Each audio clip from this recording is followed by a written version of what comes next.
சிவகங்கை மாவட்டம் பிள்ளையார்பட்டியில் இருக்கிறதா புகழ்பெற்ற ஸ்ரீ கற்பக விநாயகர் திருக்கோவில்.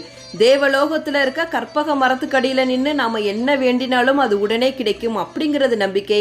அதே மாதிரி தான் பிள்ளையார்பட்டியில் இருக்க விநாயகர்கிட்ட நம்ம என்ன வேண்டினாலும் அவர் அதை உடனே தரக்கூடியவர். அப்படிங்கிறனால தான் இவருக்கு கற்பக விநாயகர் அப்படிங்கிற பெயரே வந்தது. இந்த கோவில் கிட்டத்தட்ட 2500 வருடங்கள் முந்தையது. இது ஒரு குடைவரை கோவில்.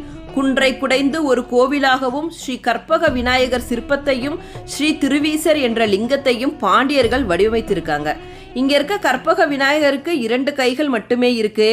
கைகளில் அவருக்கு பிடித்த மோதகங்களை வைத்திருக்கவில்லை. அதற்கு பதிலாக யோக நிலையில உலக நன்மைக்காக கையில் லிங்கத்தை வைத்து ஞான தவம் புரியும் யோக விநாயகராக இருப்பதால் கேட்ட வரங்கள் எல்லாம் எளிதில் கிடைத்துவிடும். வடக்கு திசை நோக்கி இருக்கும் வலம்புரி விநாயகர் தான் பிள்ளையார்பட்டி விநாயகர். வலம்புரி விநாயகரை வணங்குபவர்களுக்கு வெற்றி மேல் வெற்றி கிடைக்கும்.